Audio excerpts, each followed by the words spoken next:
Hola, vamos a comenzar y si se corta el audio o hay alguna interferencia con la transmisión, me cortan nomás y lo vamos a solucionar. De todas formas, se va a grabar también esta clase como se ha grabado las anteriores y bueno, nos hemos quedado en este tema. La anterior habíamos terminado normas tributarias en el espacio y en el tiempo. Respecto a la relación jurídica tributaria. Esta relación jurídico-tributaria no es diferente de la relación que existe en otras ramas del derecho, pero sí mantiene ciertas características en esta área. Partiendo de la obligación tributaria, que va a ser esta obligación tributaria que va a unir a estos dos sujetos de la relación jurídico-tributaria. Cabe aclarar que esta obligación tributaria está definida también en el Código Tributario, pero está un poco incompleta, así que la he complementado de esta forma. Lo que les va a aparecer en el Código Tributario, que es acá, ¿ya? Es aquel vínculo jurídico de carácter personal, aunque su cumplimiento se asegure con una garantía real. Hasta ahí está bien, pero las deficiencias de esta definición no solo son de ahora, sino desde el anterior Código Tributario.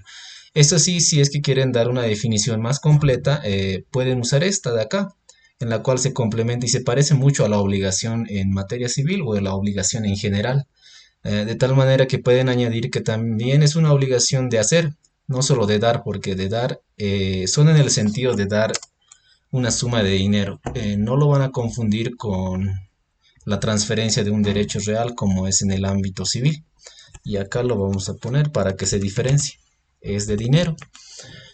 Y bueno, ¿y por qué he puesto de hacer? Porque hay una excepción que ustedes habrán podido ver, que el doctor siempre hace referencia, que es el de la autonomía Yambae, de su estatuto autonómico. Y bueno, en esa se fija una contribución especial que es la mano de obra. Entonces, no solamente puede ser una obligación de dar, sino también una obligación de hacer, es decir, realizar una conducta. Y todo esto por parte del sujeto pasivo, que puede ser de dos tipos, como más adelante lo vamos a ver, contribuyente o sustituto.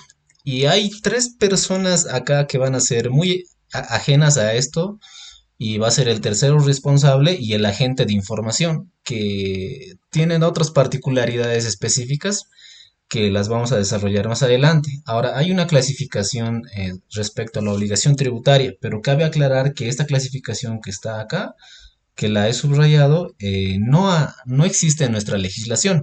Es igual a la diferencia entre hecho generador y hecho imponible, que tampoco existe en nuestra legislación, así que solo de manera teórica tomen esta parte.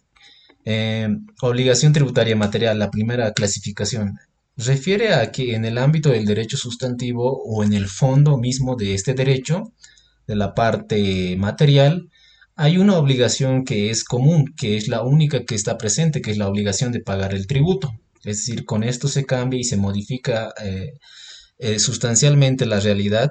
Entonces, por eso he puesto de esta forma, la única obligación tributaria material es el pago del tributo, aunque ustedes van a poder ver que no solo hay obligaciones en el ámbito material, sino también en el ámbito formal o procedimental. También hay otras obligaciones que ustedes van a poder ver que hay en el ámbito judicial también, es decir, en el contencioso tributario, pero esas no competen hablar porque no son obligaciones tributarias propiamente, sí son obligaciones judiciales, pero no tributarias. Lo que sí compete hablar es la obligación tributaria formal, pero como les recalco, esta diferencia no existe en nuestra legislación, ya que si nos vamos al artículo 70, vamos a poder ver cuáles son las obligaciones y dentro de la primera categoría va a incluir propiamente a lo que es el pago del tributo. No debería haber esa diferencia, pero la hay. Ah, veamos si les puedo mostrar eso. Acá, nos vamos a ir al artículo 70 para que ustedes vean.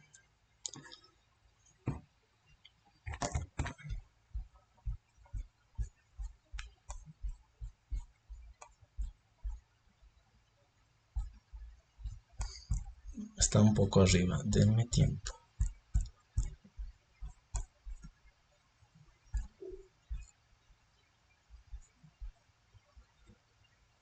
Acá está. Y bueno, a ver, lo voy a ampliar un poco Y como ustedes podrán ver, dice obligaciones tributarias del sujeto pasivo. Ojo que sujeto pasivo, ahí está el contribuyente y el sustituto. Y como podrán ver, esa diferencia que hemos hecho no está comprendida en la legislación, puesto que en el primer punto dice determinar, declarar y pagar correctamente la deuda tributaria. Entonces, al momento de pagar, está ya mezclando la obligación tributaria tanto material y la formal. Entonces, las une en una sola y las deja ahí. Y bueno, hay las otras obligaciones tributarias que sí son formales en el sentido teórico nada más en nuestro ordenamiento jurídico y como ustedes podrán ver dice inscribirse en los registros habilitados por la Administración Tributaria. Estos registros, como ustedes podrán ver, han sido creados por decretos supremos, han sido reglamentados por RNDs del SIN y se llama en general Padrón Nacional de Contribuyentes y biométrico también. Bueno, entonces ese es el nombre donde está integrado por registros tributarios en los cuales el contribuyente o sustituto o el que esté obligado legalmente debe inscribirse. Y también decía aportar los datos que le fueran requeridos comunicando ulteriores modificaciones en su situación tributaria. ¿A qué se referencia comunicar eh, estos datos? Bueno, el primer dato que siempre piden es el domicilio tributario, que también lo vamos a ver hoy, que en una RND le han cambiado las denominaciones para que se haga una diferencia entre el domicilio fiscal, la residencia, el domicilio tributario propiamente y el domicilio inexistente. También nos pide informar de nuestra situación tributaria, puesto que al momento de inscribirnos al Padrón Nacional de Contribuyentes, se requiere declarar qué actividad económica estamos realizando y cuál es nuestra condición, es decir, si somos persona natural o persona jurídica. Ah, esos datos se debe comunicar y es precisamente lo que le sigue, porque dice en el 3 fijar domicilio y comunicar su cambio. Y bueno, así en ese sentido va enumerando todas las obligaciones que tenemos. Y es precisamente esta obligación la cual forma la relación jurídica propiamente. Ahora, cuando ustedes escuchen hablar de elementos constitutivos de la relación jurídica tributaria, también les puede aparecer con otras denominaciones. Esta palabra de acá que dice elementos constitutivos hace referencia a que sí o sí deben estar en la composición de la relación jurídico-tributaria, es decir, hacen a la Constitución. Si utilizamos esta gramaticalmente su significado. Ahora, puede aparecerles con otro nombre, no puede decir elementos, puede decir estructura, o puede decir elementos, formas de la relación jurídico-tributaria, aunque es muy raro que aparezca, pero si les aparece elementos o estructura de la relación jurídico-tributaria, hace referencia a lo mismo. Ahora, hay un elemento cualitativo tal como lo hay en cualquier área, y siempre se hace ese parangón con materia civil, un elemento cualitativo u objetivo, es decir, aquel que está presente en la realidad o que podemos percibir de forma presente. Entonces, acá está. Primeramente, hecho generador o imponible o presupuesto de hecho. Va a aparecer con estas tres denominaciones y como ustedes podrán o ya han notado, es indiferente, no hace una diferenciación en nuestra legislación, pero sí existe una diferenciación que hace Harach, que también está en el libro de Benítez Rivas y van a poder ver. Y bueno, no es el único que hace esta diferenciación, pero va de esta manera. Hecho imponible hace referencia a la norma, es decir, aquello a lo cual se está imponiendo. Y por eso le he puesto que es el supuesto previsto en la ley. Y es de forma abstracta ya que todavía no está materializado. En cambio, el hecho generador va a ser lo ya ocurrido, es decir, el suceso que ya se ha dado. Y por eso le he puesto es la realización concreta de ese presupuesto en la vida real. Es decir, el primero, hecho imponible, prevé que de qué manera va a ocurrir. Es como el tipo penal, la descripción del elemento material que tiene la norma jurídica penal. Y lo mismo ocurre en este caso. El hecho imponible sería ese presupuesto de hecho. Y bueno, el hecho generador es aquello que ya ha sucedido. Pero como les digo, esta diferenciación no existe en nuestra legislación. Igual que esto de acá de la obligación tributaria, igual tómenlo de esa manera. Aunque sí conviene hacer esa diferenciación. Ahora, al momento de que ustedes vayan a definir el presupuesto de hecho, hecho generador o hecho imponible, siempre se deben acordar de estos dos, jurídica o económica. Puede ser este hecho generador de naturaleza jurídica o económica. Aunque más que jurídica es económica, porque la situación de la actividad económica que tenemos es lo que le importa a la administración tributaria. Y bueno, como verán, dice expresamente establecido por la ley para configurar cada tributo. Es decir, al momento de hablar de tributo no está hablando genéricamente de lo que va a contener los distintos tipos de tributos. Y bueno, de esa manera es el elemento objetivo, es el único. Después tenemos a los personales o subjetivos y como podrán ver es sujeto activo, sujeto pasivo. Y acá hay los terceros responsables. Aparte de este tercero responsable, no sé si les ha hablado el doctor, pero hay una persona más que no tiene nada que ver, pero cuida que se confundan, que es el agente de información, no agente de retención ni de percepción, sino el de información. Que más adelante les voy a dar ejemplos para que no se confundan con eso. Bueno, en el primer caso, en nuestra legislación aparece con estas denominaciones el sujeto activo, con Estado, fisco o administración tributaria. Pero son indistintos, o sea, si les aparece esto, úsenlo indistintamente. Puede que aparezca tal vez en sus expedientes con fisco, que también es una opción válida, pero también puede aparecer con administración tributaria. Y bueno, como podrán ver en esta definición del sujeto activo, utiliza términos que son propios del procedimiento. Y ahí dice, cuyas facultades de recaudación, recaudación del proceso de percepción de los tributos, control, verificación, valoración, inspección previa, como ustedes podrán ver, están nombrando las facultades mismas que tiene la administración tributaria. Y bueno, otras que están establecidas en la ley, en 3 artículos propiamente del Código Tributario.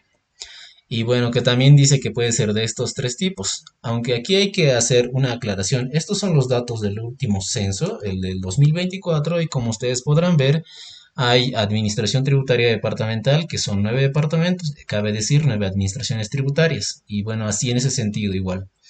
En la parte donde tienen que hacer una distinción más clara es en la parte de la administración tributaria municipal, porque hay ciertos municipios que no simplemente son municipios normales, sino que son municipios indígena, originario, campesinos, que conforme a la 031 pueden ser conformados. Ahora, lo único que tienen que saber es que solo estos 4 se conforman como entidades territoriales. Y supongo que la mayoría está pasando o ya ha pasado la materia de derecho autonómico y sabemos la diferencia entre entre entidad territorial y unidad territorial. Si bien pueden existir otras unidades territoriales, estas no tienen esa cualidad gubernativa, simplemente son espacios geográficos reunidos en función de una alineación política, y no política en el sentido de ideología, sino en el sentido de decisión. Entonces, como podrán ver, solo estos, departamental, regional, municipal y bueno, aquí falta la nacional, la voy a añadir ahora para que no se confundan. Solo estas de acá.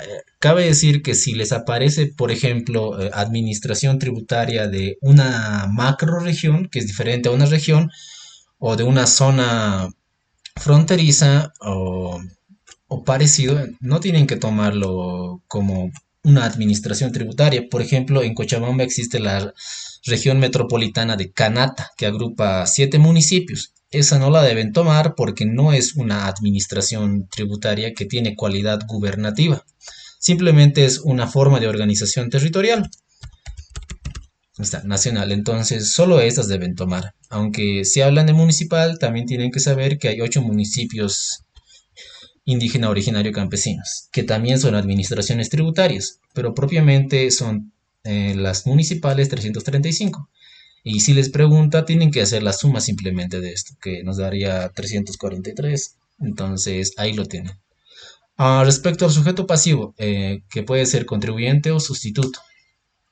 Y como ustedes podrán ver, hace referencia a que es aquel que debe cumplir las obligaciones tributarias establecidas en este código.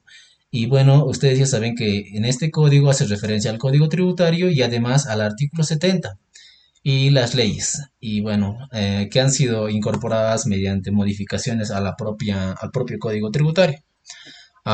El contribuyente puede ser de 3 tipos y va a ser respecto al cual se va a verificar el hecho generador de la obligación tributaria. La persona natural en primer lugar, luego la persona jurídica, más los entes colectivos que sean sujetos de derecho.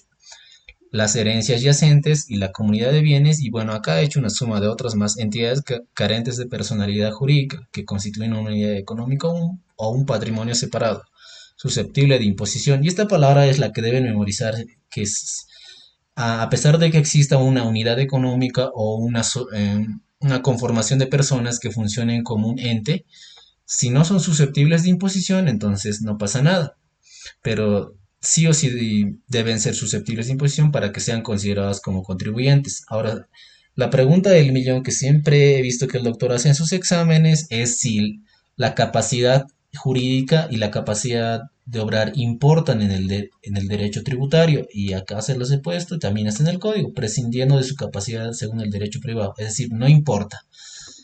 Puede un niño de 5 años tener capacidad jurídica, pero ustedes dirán todavía no es capaz de obrar, entonces, bueno, tenemos que esperar hasta que sea 18, pero eso es completamente irrelevante para el derecho tributario. Así que, si les pregunta, es la pregunta del millón, eh, ¿se necesita capacidad jurídica en el derecho tributario o capacidad simplemente? Ustedes dicen no, prescinde el derecho privado de eso. Y esa es una particularidad porque no ocurre eso en otras áreas como el derecho civil, que necesitamos capacidad de obrar para realizar determinados negocios jurídicos. Respecto a las personas jurídicas, igual que normalmente están definidas en el 120, si mal no recuerdo, del Código de Comercio, a pesar de que ha sido modificada y ha incorporado otros tipos societarios, que es por la Ley 466, Ley de la Empresa Pública. Pero esa es la referencia que tenemos, y ahí están las sociedades anónimas, las SRL, comandita por acciones, comandita simple, sociedad accidental. Ese tipo de sociedades entra en la parte de personas jurídicas. Y bueno, tenemos los entes colectivos sujetos de derecho, que son ONGs, o, ay, perdón, ONGs o tipos parecidos de esa forma. Luego tenemos herencias yacentes, que normalmente son herencias a las cuales todavía no se ha formalizado la aceptación de herencia. Algunos la llaman declaratoria de herederos, pero eso era con el antiguo código de procedimiento civil, pero ahora es a aceptación de herencia. Entonces puede haber herencias yacentes, también puede haber herencias que no hayan sido reclamadas y no simplemente forman una masa. Puede haber, por ejemplo, en materia de seguridad social, el saldo acumulado del cual, si no se reclama en 10 años, y es que si es que no hay derecho habiente, sea de primer hasta el tercer grado, entonces también es una herencia yacente. Puede haber comunidad de bienes que normalmente no están constituidas como, o sea, no están constituidas legalmente, pero esas comunidades de bienes, tales sea como esas universalidades de hecho, como ganados o un conjunto o una colección de libros muy valiosos. También tenemos entidades carentes de personalidad jurídica que normalmente estos son esas organizaciones que se forman que no tienen la personería jurídica. Cabe decir que si se forma, qué sé yo, una sociedad de responsabilidad limitada y no se ha tramitado ante el CEPREC su personalidad jurídica, entonces eso al derecho tributario le es indiferente, es decir, no le va a importar porque constituye una unidad económica. Y además es un patrimonio separado, dice de esta forma, porque ustedes saben que al formar una SRL, el patrimonio que uno tiene se separa del patrimonio que va a tener esa sociedad. Entonces, eso es el contribuyente propiamente. Después, al lado de ese, al ladito de ese está el sustituto, que es la persona natural o jurídica genéricamente definida por disposición normativa tributaria, quien en lugar de contribuyente debe cumplir las obligaciones tributarias, materiales y formales. Y es curioso que mencione esto último porque en el Código Tributario no hay una distinción de estos. Así que es bastante raro que mencione esto. Pero como les digo, si es que leen con lupa o lujo de detalles el Código Tributario, van a poder encontrar muchas contradicciones que hay dentro del mismo código tributario. Y eso es porque eh, es un texto ampuloso y regula algo que es bastante importante, que hace a la existencia del Estado. Entonces yo pienso que al momento de la redacción han intervenido más de una persona y es por eso que se encuentran estas contradicciones. Pero ustedes simplemente vean que no hay esta distinción. Pero si les llegase a preguntar el doctor, ustedes ya saben la diferencia entre material y formal, que está aquí arriba también, y cualquier momento pueden acceder y volver a leerlo. Eso. Después de eso tenemos que pueden ser de dos tipos, el agente de retención y el agente de percepción. Aunque aquí hay un tercero que les estaba mencionando al inicio de la clase, que es el agente de información. Eh, Se diferencia de estos dos agentes porque el agente de información simplemente está obligado a brindar ciertos datos o comunicar a la administración tributaria el conocimiento de cierta información respecto a la cual le pueda servir a la administración tributaria. Hay un ejemplo muy bonito que el Servicio de Impuestos Nacionales ha realizado. Bueno, acá abajo se los voy a poner, pero ojo que no es un sustituto. Simplemente se pueden confundir y puede que alguna vez vean este término, agente de información, que es aquella persona que brinda un dato a la administración tributaria en función de su relevancia. Hay un ejemplo que es el de la gestora pública de la Seguridad Social de largo plazo.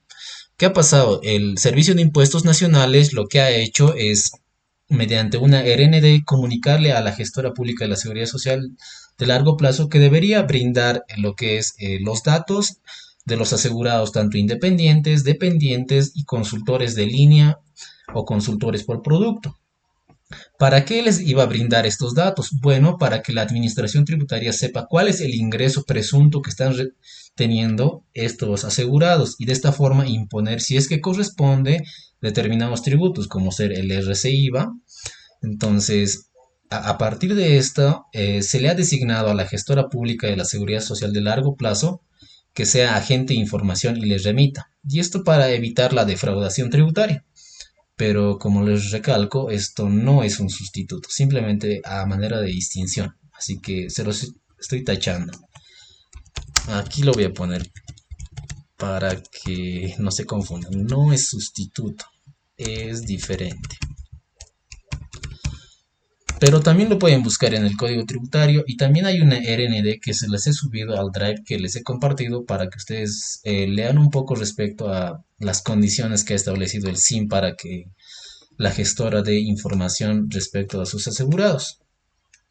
Ahora sí volveremos al sustituto, que como ustedes sabrán también puede ser personas naturales o jurídicas que en razón de sus funciones, actividad, oficio o profesión intervengan en actos u operaciones en los cuales deban efectuar la retención, en el primer caso, o percepción de tributos y tributos de manera genérica.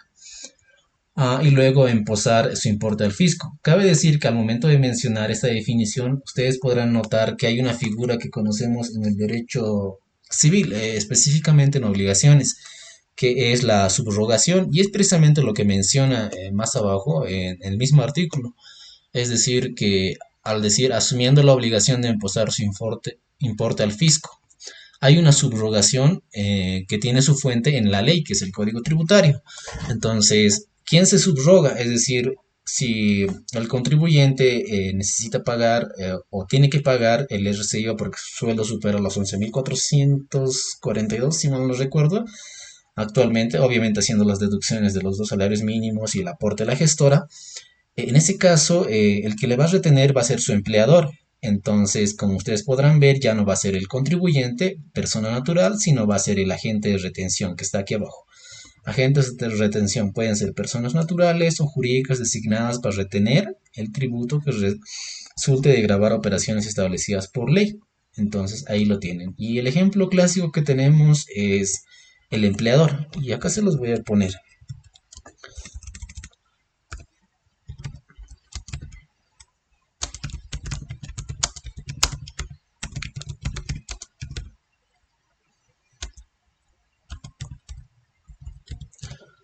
Ahí lo tiene. Bueno, ese es en el primer caso, es decir, retiene y se subroga en el lugar del contribuyente y se vuelve el sustituto, es decir, un agente de retención. Después tenemos al agente de percepción y como ustedes podrán ver es casi similar a la definición de arriba porque también debe ser persona natural o jurídica designadas para obtener junto con el monto de las operaciones que originan la percepción el tributo autorizado. Y el ejemplo clásico, y siempre pasa, de hecho hay varias sentencias constitucionales en las cuales los entes encargados del aseo público, en el caso de La Paz o en el caso del Alto, por ejemplo en el caso del Alto, que va a ser ah, el Trébol y la Administración Tributaria Municipal, ha ocurrido casos en los cuales la Administración Tributaria Municipal no ha imposado el monto de la tasa de aseo público. Perdón, al revés, perdón. La entidad encargada Trébol no ha imposado el monto de la tasa del tributo a lo que es la Administración Tributaria Municipal. Entonces se ha presentado casos, inclusive ahí en la AIT, que ustedes también pueden ver en resoluciones de alzada y jerárquico. Entonces aquí vamos a poner la tasa de aseo público. Es decir, al momento de que la Administración Tributaria Municipal, o en términos vulgares, la alcaldía nos brinde el servicio de luz, nos va a retener también la tasa del aseo público. Entonces ahí ustedes pueden ver que retiene el tributo. Esto lo vamos a poner así. Ahí está. Ahí, bueno, no confundir con el agente de información. Después, bueno, lo que les estaba diciendo respecto a la subrogación. Efectuada la retención, el sustituto es el único responsable ante el fisco por el importe retenido percibido, considerándose extinguida la deuda para el sujeto pasivo por dicho importe. Cabe decir, una subrogación que tiene su fuente en la ley. Después están los terceros responsables, que es como que hay tres sujetos en una relación jurídica y este está ahí como un verdadero extraño. Y ahí lo tienen al tercero responsable, que son las personas que, sin tener el carácter de sujeto pasivo, deben, por mandato expreso del Código Tributario o disposiciones legales. Aquí también puede entrar, cuando se dice disposiciones legales, las RNDs, cumplir las obligaciones atribuidas al sujeto pasivo. Y en un primer caso tenemos la responsabilidad del administrador de patrimonio ajeno. Y ahí ustedes podrán ver padres, albaceas, tutores, curadores. Y padres en un primer caso porque son normalmente los que administran, si es que tienen los hijos, sus bienes. Entonces hay una responsabilidad de administrador de patrimonio ajeno. También los directores, administradores, gerentes y representantes de personalidad, personas jurídicas o entes colectivos con personalidad legalmente reconocida, aunque aquí debería decir cuenten o no con personalidad jurídica reconocida. ¿Y esto por qué? Porque como acá en un inicio les decía, al derecho tributario no le debería importar eso, pero como ustedes podrán ver hay contradicciones en el propio código tributario que también se las voy a mostrar el día de hoy para que ustedes vean. A los que dirijan, administren, tengan la disponibilidad de los bienes de entes colectivos que carecen de personalidad jurídica. Luego tenemos mandatarios, gestores voluntarios, síndicos, que son los administradores unas veces de sociedades y otras veces de sociedades en quiebra. Liquidadores, interventores, que puede ser de varios tipos. Y los representantes también de las sociedades en liquidación o liquidadas, como los administradores judiciales, que son nombrados por el juez, o particulares cuando son nombrados por los socios. De esa manera, también la responsabilidad tributaria subsidiaria, que es diferente a esta, que también lo vuelve un tercero responsable, que debe cumplir dos requisitos, que también ya les habrá dicho el doctor, que es que el patrimonio del sujeto pasivo, si es que no llega a cubrir la deuda tributaria, se configura en un primer requisito para que estos de acá arriba, que no han administrado bien, tengan una responsabilidad tributaria subsidiaria. Y también que hayan actuado con dolo, es decir, que no hayan efectuado, y aquí entra un término que ustedes deben conocer, la diligencia adecuada, es decir, del bonus pater familis. Y como es una obligación simplemente de dar y tiene su fuente propiamente en la ley, entonces aquí solo, bueno, no especifica el código tributario, ¿no? Pero solo se requiere una diligencia de un buen padre de familia. No es como que acá haya un hecho ilícito del cual se requiera una mayor diligencia en el cumplimiento de la obligación. Entonces, hay responsabilidad tributaria subsidiaria cuando el patrimonio del sujeto pasivo, el cual se estaba administrando por estos de aquí arriba que estoy marcando, no ha llegado a cubrir la deuda tributaria y también que ha actuado con dolo, es decir, con malicia, con esa intención de querer, a propósito, no querer cubrir la deuda tributaria. Y puede pasar muchas veces porque supongamos que hay un albacea que ustedes ya deben conocer o tal vez no, que un albacea es el ejecutor del testamento. Entonces, este albacea, por no querer pagar las deudas tributarias, a propósito, no hace alcanzar el pago y también dentro de eso, como ustedes podrán ver, el elemento subjetivo del dolo va a interferir para que este albacea actúe con dolo, entonces se configura. Es decir, no ha alcanzado el patrimonio que estaba administrando o ejecutando este albacea, entonces a su patrimonio de él ya se va a transmitir la garantía de la deuda tributaria que debe. Entonces ahí podrán ver. Y aquí, bueno, también el contribuyente y la sucesión a título universal y título particular. Ustedes también creo que ya deben conocer la diferencia y si no, la diferencia es que a título universal sucede en toda la masa hereditaria y a título particular puede ser el donatario o legatario que sucede en un bien en específico, que está individualizado. Si es a título universal, aquí tiene una opción que es aceptar con beneficio de inventario. Cabe decir que puede aceptar toda la herencia, pero solo las deudas tributarias que tengan se van a pagar hasta que se acabe el patrimonio. Y si no se acaba, muy bien, se queda con el residuo. Y a título particular de la misma forma. Luego también la transmisión de obligaciones, de las obligaciones jurídicas, que aquí se forma una especie de solidaridad también acá también en la tributaria, responsabilidad tributaria subsidiaria, igual se forma una especie de solidaridad. Eso respecto a los elementos subjetivos. Sí, eso. Y también tenemos a los elementos cuantitativos, que como ustedes podrán haber deducido, cuantitativos hace referencia a la cantidad. Solo son dos, que son la base imponible o gravable. De igual forma que el hecho imponible o generador o presupuesto de hecho, nuestra legislación no hace una diferencia entre estos términos. Es decir, ustedes pueden usar base imponible, base gravable o también en la ley 154 nos va a aparecer base de cálculo. Ahí se los voy a poner. Pero ustedes usan indistintamente, ya que hace referencia a lo mismo. A ver si se los pongo. Ahí está. Base de cálculo. A ver, se los voy a subrayar esto. Ahí está, base de cálculo. Así que si les pregunta qué es la base de cálculo, ustedes saben que está hablando de base imponible. Y lo mismo con gravable y estas tres denominaciones son indistintas. En el Código Tributario aparecen estos dos, en la Ley 154 aparece esta última de acá.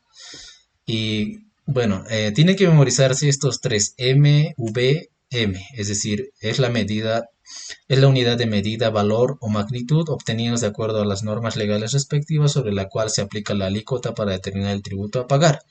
Esto, imagínense de esta forma, la base imponible es como el vaso, un vaso vacío, y la alícuota que está aquí abajo que nos dice es el valor fijo o porcentual establecido por la ley que debe aplicarse a la base imponible para determinar el tributo a pagar. Imagínense un vaso en el cual está vacío. Ese vaso va a ser la base imponible y mientras la base imponible sea más grande, el vaso va a ser más grande. Y la alícuota va a ser el líquido que vamos a verter. Es decir, puede ser un valor fijo, que como acá se los he puesto, el ISAE es el único que he encontrado como que tiene una alícuota fija, que cabe decir que es el de 464 bolivianos que te cobran por las salidas al exterior. Entonces, ese es un valor fijo, por ejemplo. Y las demás ustedes van a poder ver que es porcentual. Normalmente pueden encontrar este valor fijo que se expresa en bolivianos, pero también en UFBs pueden encontrar. Luego el valor porcentual, que es la cantidad expresada como fracción de una parte igual, y esta parte igual normalmente es 100. Así que eso, o sea, imagínense que la base imponible o base de cálculo o base gravable es un vaso y la alícuota va a ser el líquido que vamos a verter, y es decir, hasta cuánto nos va a salir. Cabe aclarar que a eso faltaría agregarle las deducciones, ¿no? Aquellos conceptos que son deducibles. Pero imagínense de esa forma. Eso no les voy a preguntar, eso último, pero imagínense que es así. ¿Va? En el primer caso, valor fijo y en otro valor porcentual. Son de dos tipos. Acá igual, medida, valor o magnitud. Porque no se olviden que al hablar de medida no solo puede hablar de metros, que sería en el caso de la propiedad agraria, sino o la propiedad de bienes inmuebles que tenemos, sino que también puede ser un valor, es decir, el precio de una determinado bien, o magnitud. Y también, no, solo estos tres. Entonces, de esa forma. Ahora hay ciertos elementos temporales que es relativo, creo que esto no aparece tanto en el libro, pero lo he, lo he desarrollado de esta forma. Y bueno, en el primer caso tiene que ver relativo a la materialización o perfeccionamiento del hecho generador. Y hace dos distinciones el Código Tributario, que es en situaciones de hecho, el momento en que se hayan completado o realizado las circunstancias materiales. Y un ejemplo es el del IVA. Aquí se los voy a poner. Que si ustedes se van a la ley 843, al texto ordenado, van a poder encontrar que nos da una definición de venta. En el momento de la transmisión del bien se perfecciona la venta. Entonces, como ustedes podrán ver, así no se haya dado la firma de un documento público en la transferencia de un bien inmueble, ya se ha perfeccionado en situaciones de hecho y en situaciones de derecho cuando están definitivamente constituidas de conformidad a la norma legal aplicable. Si en el primer caso se te ha transmitido el bien, entonces igual se ha materializado el hecho generador. Y en el segundo caso, si es que has suscrito el documento público, igual se ha materializado el hecho generador. Aunque hay distinciones respecto a eso. Después tenemos lo relativo al momento del cumplimiento de la obligación tributaria. Hay obligaciones que se cumplen en un solo instante, como puede ser el IT, es decir, el impuesto a las transacciones. El 3% se paga cuando se transmite un determinado bien. Puede ser, por ejemplo, en el anticipo de legítima, que se hace la transmisión de determinado bien inmueble a los herederos, bueno, en este caso sucesores todavía, a los sucesores, y bueno, se debe pagar de manera instantánea el 3% de la base imponible de ese bien inmueble. Entonces, ahí lo tienen. Puede ser que se cumpla en un solo instante y normalmente debería ser de esta forma, pero también puede darse de estas otras dos formas, tracto sucesivo y tracto escalonado. El tracto sucesivo es aquel que se va pagando día a día constantemente. Y el tracto escalonado es en tiempos más largos, aunque esta diferencia muchos la manejan de forma similar. Lo importante de estos dos es que puede la obligación cumplirse en distintos momentos y es precisamente lo que pasa, por ejemplo, con el tracto escalonado, el impuesto a la propiedad de bienes inmuebles se paga el 31 al 31 de cada año. Entonces, como ustedes podrán ver, no es un impuesto que te cobren de manera única, sino es que con el avance del tiempo se va generando la obligación tributaria hasta que llegara el 31 de julio. Después tenemos a los elementos espaciales, que como ustedes sabrán hay ciertas reglas tanto en la Constitución que son replicadas en la 031, en el cual nos indica que la jurisdicción de una administración tributaria eh, alcanza a todo el territorio bajo el cual tiene autonomía o la cualidad gubernativa. Entonces, el lugar del pago va a ser el lugar donde, en el caso de bienes materiales, el lugar donde se ha materializado el hecho generador, el hecho generador va a estar específicamente asignado en el lugar donde esté situado la cosa. En el caso de actividades, va a ser en el lugar donde se haya materializado propiamente el hecho generador. Ejemplos, por ejemplo, el lugar del pago. Si tienes una propiedad inmueble, por ejemplo, en el municipio del Alto, vas a pagar en el Alto. Pero si está en otro lugar, como puede ser en Achocalla, entonces pagas en ese lugar. Eso respecto a las cosas que son inamovibles o que también se conocen en el derecho como bienes inmuebles. Respecto a los muebles, el lugar donde esté registrado. Y es precisamente lo que pasa con los minibuses. Muchas veces he visto que se registran en la administración tributaria de Quillacollo o propiamente de Cochabamba, del municipio de Cochabamba. ¿Y esto por qué? Porque tiene una alícuota inferior. Entonces, como ustedes podrán ver, si se trata, por ejemplo, de un minibús, el lugar donde esté registrado. Es decir, si la placa que tengo está registrada en Cochabamba, voy a pagar ahí, donde está registrada el bien mueble. Y bueno, va de esa manera más o menos los elementos espaciales. Y esto se replica con casi todos. Aunque más adelante vamos a ver que hay ciertos principios del derecho internacional tributario que cambian un poco el sentido de esto. Después tenemos las exenciones tributarias. Esta parte no está desarrollada y el doctor no lo desarrolla de esta forma, pero conviene hacer una distinción. Hay una distinción entre exención y exclusión. Normalmente exclusión hace referencia a que vas a apartar un hecho económico del hecho generador que estás grabando.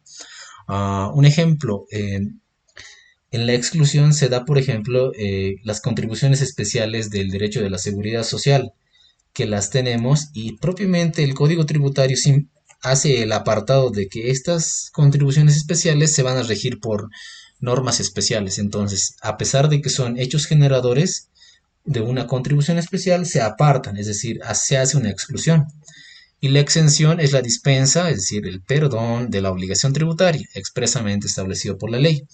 Y es precisamente al decir expresamente establecido por la ley donde se materializa el principio de legalidad o reserva de ley, aunque también hay una distinción respecto a eso.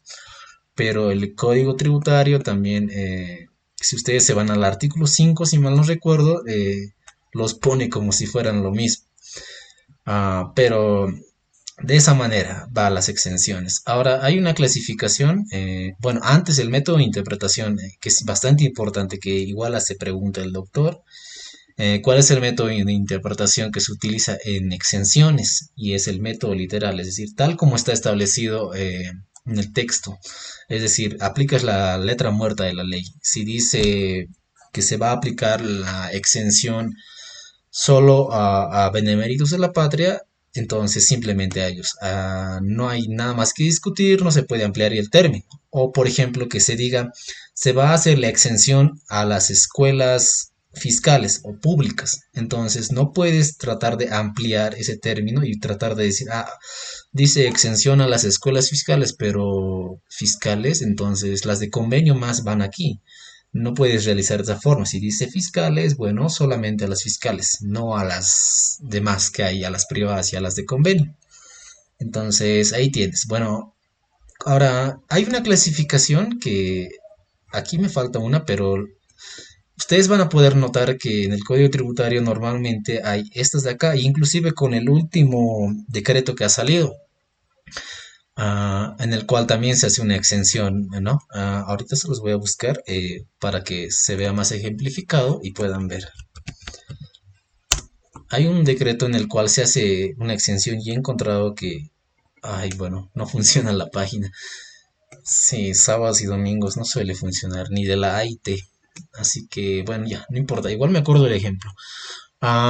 Primera clasificación en un primer sentido, en función de su duración. Hay exenciones permanentes que normalmente la que se ha realizado es a los beneméritos de la Guerra del Chaco, que simplemente pueden ser quitadas, es decir, duran lo que duren, pero pueden ser quitadas por derogación o modificación. Aunque si se hace esto, se atenta un poco con lo que es la seguridad jurídica que existe, no solo en esta área del derecho, sino en las demás. Entonces, hay una exención permanente que tiene un plazo indeterminado, es decir, se establece una exención para los beneméritos de la patria y de esta forma aparece en el texto ordenado, que es siempre y cuando cumplan el requisito de que la vivienda o el inmueble que se les va a eximir del pago del tributo sea vivienda permanente. Ese término búsquenlo y van a poder encontrar en la 843. Y solo se puede quitar por derogación o modificación, pero también existe una exención temporal y es precisamente lo que ha hecho Luis Arce en una ocasión, que ha eximido del IVA a los importadores de combustible. Si bien recuerdan, creo que fue el 2025, sí, donde Luis Arce lanza un decreto diciendo que se va a eximir de este impuesto que es el IVA a las importaciones definitivas, en este caso de combustible. Entonces lo que ha hecho es eximirles, pero durante un determinado tiempo nada más. Si mal no recuerdo fue hasta diciembre y de ahí ya no. Entonces, exención temporal durante un plazo determinado. Y normalmente lo fijan en la norma. Puede ser de 90 días o 30 días, pero la cosa es que en este tipo de exención dura un determinado tiempo y en el permanente dura lo que dura, excepto por la derogación o modificación. Después tenemos, en función de su naturaleza, una exención subjetiva u objetiva. Y esto está bastante fácil. Exención subjetiva al sujeto se le exime. Y acá he puesto un ejemplo que está en la 843, el impuesto a la propiedad de bienes inmuebles. Y ustedes podrán ver que acá, en el artículo 53, hay una cualidad subjetiva, es decir, hay un sujeto. Solo se va a poder hacer para beneméritos de la campaña del Chaco o sus viudas. Ahí está. Entonces pueden ver que aquí hay un sujeto. Vámonos al otro caso que puede haber una objetiva. En este caso, en la ley 366, a la importación y venta de libros y publicaciones. Es decir, aquí no hay un sujeto, como ustedes podrán ver. Dice importación de libros, periódicos y revistas. En versión impresa está exenta del IVA. Entonces pueden ver que aquí no está eximiendo a una persona, sino a un objeto. Y normalmente es un objeto inanimado. Y lo mismo ha pasado con el ejemplo anterior de Luis Arce, que ha eximido al combustible, pero se puede dar la mezcla de subjetiva y objetiva, es decir, puede eximir tanto al sujeto como al objeto. Y es precisamente el caso de la ley 1098, que en su artículo 9, que acá se los he puesto, nos dice que la venta en el mercado interno de etanol, aquí pueden ver etanol, es decir, es un objeto, realizada por el productor AYPFB, el productor de acá, ahí hay un sujeto, AYPFB, para la mezcla, agregación o cualquier otro proceso con gasolinas, otra vez un elemento objetivo, que es decir, un objeto, está exenta del impuesto a los consumos específicos. Como podrán ver, en ciertas exenciones mezcla cualidades subjetivas u objetivas o simplemente pueden aparecer separadas. En un primer caso subjetiva, es decir, al sujeto, en un segundo caso a los objetos y en el tercer caso puede mezclarse. También hay exenciones respecto a su plenitud, que pueden ser totales o parciales. Normalmente las exenciones, y como ustedes podrán ver, se realizan por determinados montos, pero puede darse el caso, como acá se los he puesto, que el gobierno autónomo municipal de Cairoma, en su artículo 8, establece que hay una exención de la totalidad del impuesto, pero más abajo, en esa misma forma, hay una exención parcial que solo exime de una determinada parte del tributo y por eso dice de esta forma, están exentos parcialmente de este impuesto, es decir, solo una parte del impuesto. En un primer caso puede eximirle de todo el impuesto. Entonces, como ustedes podrán ver, puede darse de esta forma. Pueden leerlo esto de acá. También está. Si es que quieren encontrar la ley específica, se van a la página del Ministerio de Economía, en el apartado de política tributaria, van a poder encontrar esta ley propiamente. Aunque ha tenido una fe de ratas, pero ya ha sido corregida. Pero es de esta forma la exención, entonces puede darse totalmente o parcialmente. Obviamente que la administración tributaria, sea cual fuera, va a querer dar una exención parcial nada más, y es precisamente lo que ocurre con los perdonazos tributarios para el pago de impuestos de los minibuses, que normalmente cada gobierno municipal establece para que si es que no puedo percibir todo el tributo, al menos percibiré una parte. Esa es la lógica bajo la cual se maneja. Estas exenciones de acá, también si les pregunta, esto podría ser una pregunta de razonamiento, si les pregunta, ¿vulneran el principio de generalidad que está establecido, si mal no recuerdo, en el artículo 13, parágrafo quinto de la Constitución? Y la verdad es que no, porque como acá lo dice, son razones de política fiscal y social absolutamente comprensibles y necesidades que aconsejan la adopción de este tipo de beneficios fiscales a ciertas y determinadas personas. Entonces no vulnera el principio de generalidad, porque ustedes saben que en el derecho nada es absoluto y este principio de generalidad tiene su excepción en el derecho tributario con la exención. Ahora, respecto a las garantías, como ustedes sabrán que la garantía se constituye no solamente en materia tributaria, sino en diferentes materias. Tenemos en un primer momento que la garantía general de todas las obligaciones tributarias que tenemos es el patrimonio del sujeto pasivo o del subsidiario cuando corresponda. Esta palabra subsidiario debería ser sustituto, pero bueno, así está en el artículo 48. Y lo que se entiende por patrimonio normalmente es aquel conjunto de derechos y obligaciones que comprenden tanto bienes futuros y presentes que se constituyen en la garantía general de cualquier crédito. Y es la misma idea la cual maneja el derecho tributario en el Código Tributario. Es decir, que ¿Con qué vamos a sustentar nuestra relación jurídico-tributaria con el fisco, nosotros como contribuyentes o sustitutos? Lo vamos a hacer con nuestro patrimonio. Igual, ojo que tal vez les pregunte también eso, ¿cuál es la garantía de la obligación tributaria que tenemos con el fisco? Y van a poder responder que es el patrimonio. Siempre es el patrimonio en cualquier área en realidad. Si es que se van a civil, para los créditos que celebramos, igual es el patrimonio. Si mal no recuerdo, está en el 1008 del Código Civil, pero no estoy seguro, les podría mentir. Pero de la misma forma aparece en el Código Civil. Después tenemos a la deuda tributaria, que este término de deuda tributaria les va a servir mucho para la descomposición de los tipos penales tributarios, porque se repite mucho. Tanto en defraudación tributaria, instigación pública a no pagar tributos y en varios se repite en realidad. Y está conformada, bueno, antes que nada, esto es clave también. Esta deuda tributaria es el tributo omitido expresado en UFBs, más los intereses. Y bueno, en el código tributario nos aparece esta fórmula. No creo que les pregunte, pero creo que en un curso sí lo ha avanzado y les ha dicho que es bastante importante. Es decir, esta es la conformación. Obviamente todo esto expresado en UFBs. Ah, Después acá pueden ver los intereses, que también varía de 0 a 4 años, va a ser el 4%, de 5 a 7, 6%, de 8 a 10 y 10%.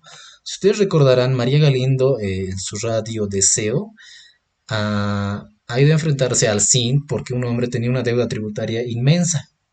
¿Y por qué ha pasado esto? Y hay un funcionario, si ustedes ven el video, que le explica que es por los intereses y por la actualización del UFB, porque en un inicio la UFB cuando él ha obtenido la deuda tributaria era de 1.25 bolivianos, entonces, perdón, 1.25 y luego en la actualidad cuando María Galindo ha ido a reclamar ya estaba en 2.98, entonces se ha hecho la actualización de su deuda tributaria y ha surgido una deuda tributaria inmensa. Aparte de eso, ha tenido los intereses. Entonces, si suman todos estos elementos, se va a poder evidenciar que el Estado nunca quiere perder.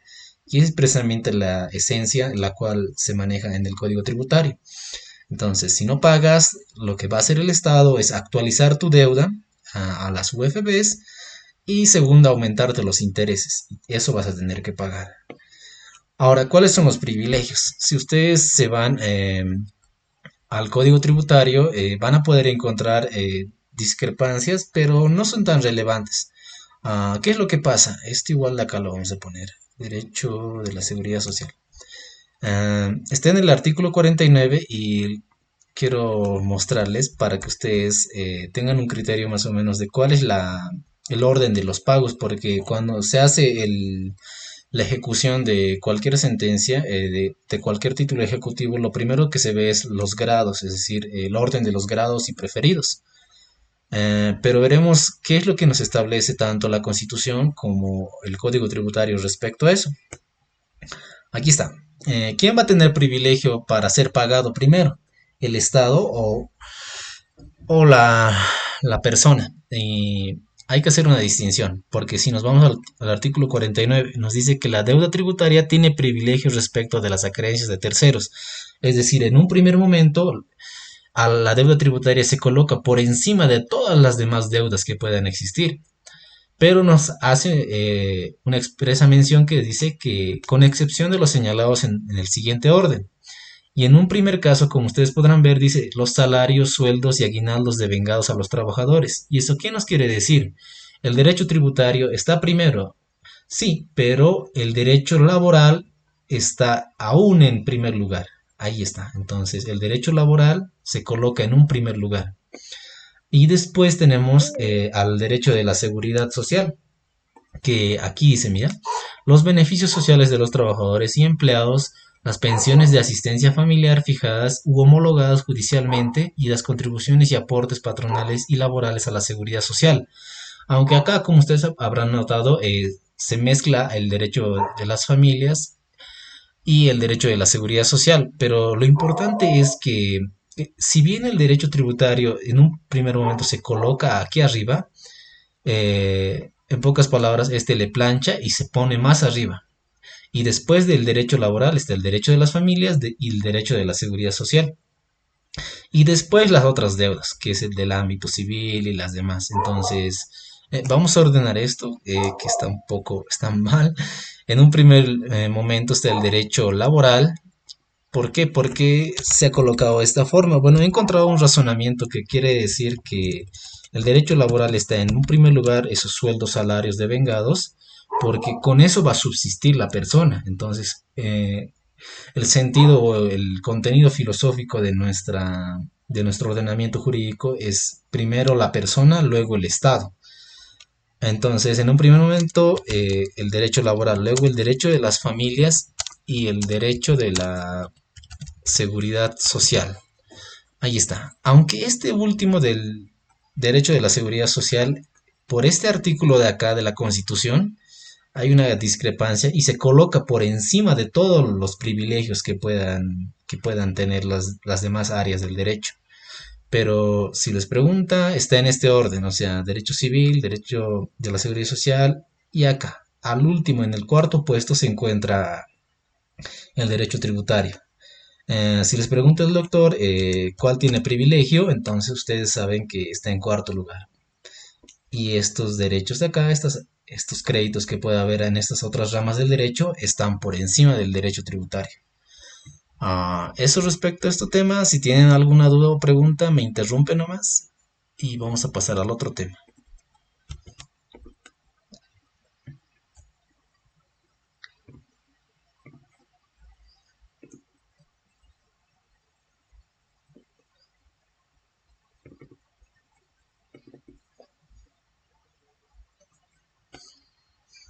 Bueno, el otro tema es la clasificación jurídica de los tributos en Bolivia.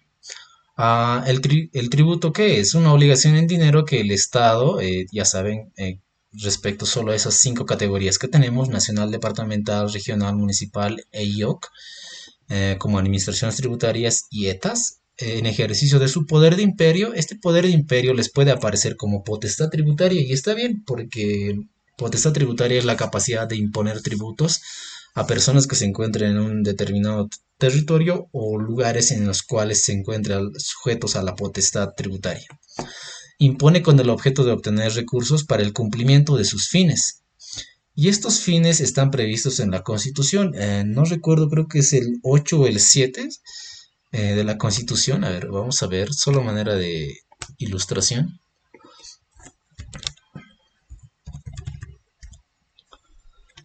Ahí van a poder ver.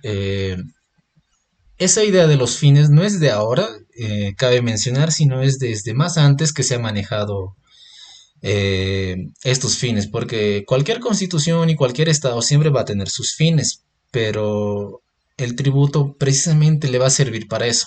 Perdón, está en el artículo 9.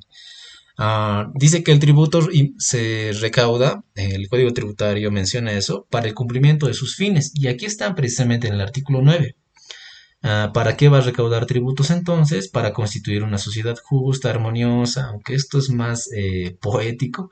También el garantizar el bienestar, desarrollo, seguridad, protección e igual dignidad de las personas y así va enumerando todas las funciones que tiene. Y ahí menciona cosas importantes como la educación, la salud, el trabajo, los derechos, el patrimonio, todos esos fines los va a cumplir con el pago de los tributos. Entonces, como ustedes podrán ver, ¿dónde está? Acá está. Entonces, recauda tributos el Estado a través de las administraciones tributarias para el cumplimiento de sus fines que están previstos. Y acá se los voy a poner para que ustedes se remitan, si es que quieren, artículo 9 de la Constitución Política del Estado. Igualmente creo que esta definición está incompleta porque acaso en el Código Tributario solo menciona dinero, pero en nuestro actual ordenamiento jurídico tributario también tenemos obligaciones de hacer, es decir, realizaciones de actividad, que es el caso del Estatuto de la Autonomía Yambay. Entonces, ahí está. Ahora, ¿cuáles son las características de los tributos? Normalmente, como acá se puede ver, son prestaciones de dar, pero solo consisten en la traslación de un monto de dinero, que normalmente que está expresado en bolivianos, pero también puede estar expresado en UFBs.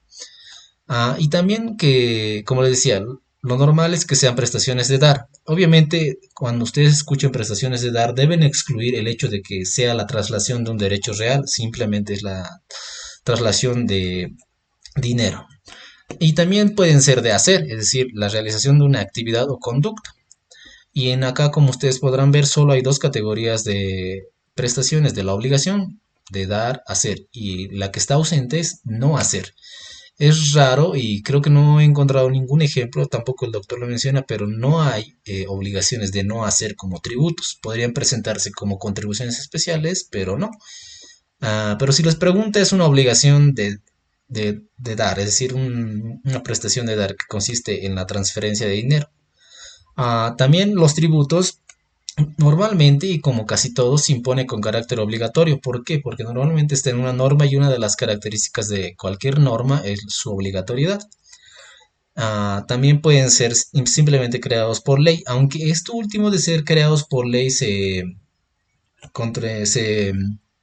contrasta mucho con lo que pasa en el ámbito aduanero, que es que normalmente las alícuotas o los tributos a pagar se fijan mediante decreto supremo. Entonces se contrasta con el principio de legalidad que no se respeta en materia aduanera, que tiene una finalidad fiscalista. Cabe decir que estos tributos se recaudan normalmente para el cumplimiento de determinados fines que ya les he mencionado acá en el artículo 9. Y esta es la clasificación de los tributos, que como ustedes podrán ver es en no vinculados y vinculados. Cuida que se confundan y digan la clasificación de los impuestos es en no vinculados y vinculados. Eso es erróneo, lo correcto es los tributos, siempre los tributos. Entonces, ¿cuáles son los vinculados?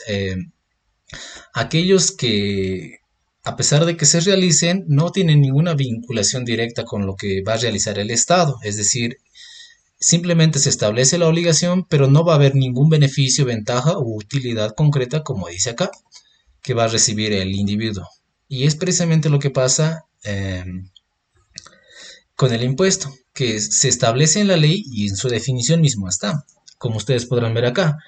Es el tributo cuya obligación tiene como hecho generador una situación prevista por la ley. Acá no hay ninguna retribución, es decir, no hay ninguna vinculación, tal como lo dice su nombre, con el individuo, es decir, no hay una, ¿cómo puedo decirle? Una relación que lo vaya a unir al tributo con lo que es el individuo.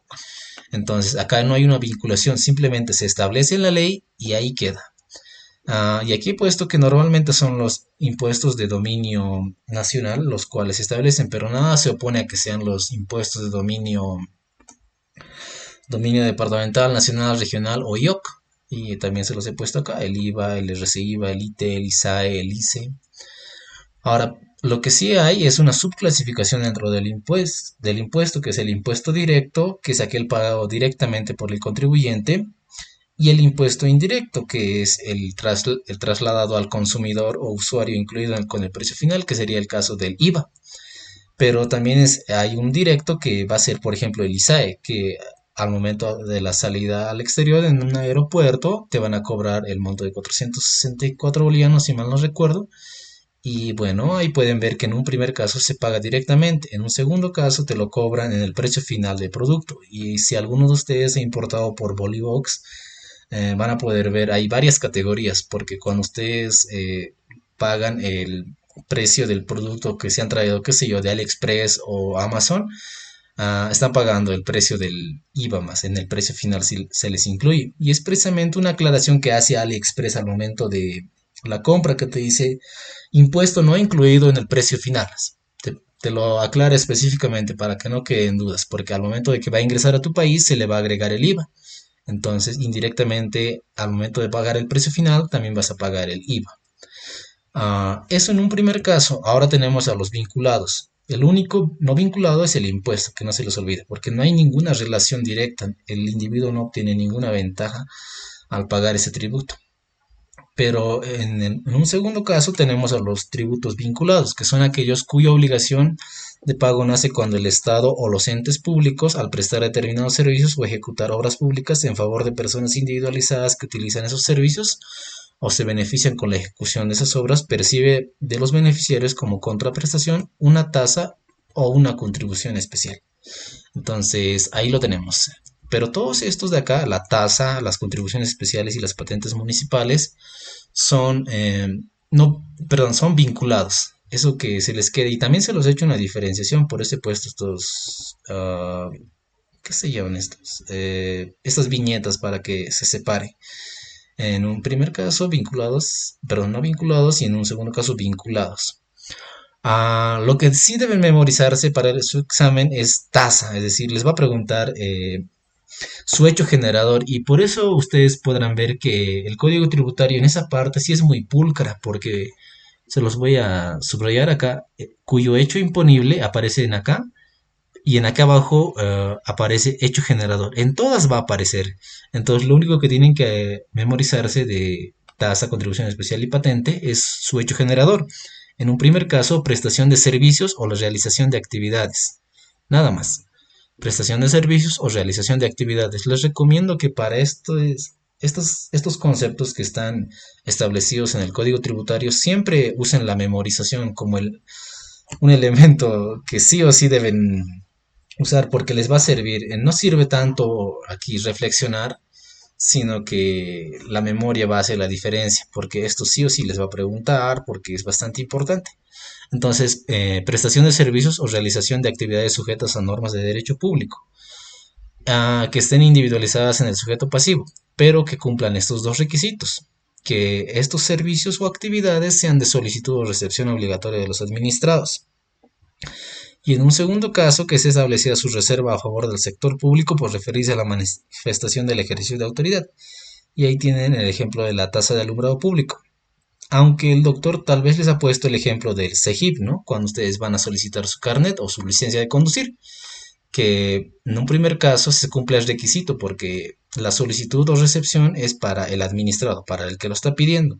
Y en un segundo caso es que el segundo requisito es que está establecido a favor del sector público, que solo el CEGIP puede emitir esta cédula de identidad o la licencia de conducir. Entonces ahí pueden ver que se cumplen los dos requisitos.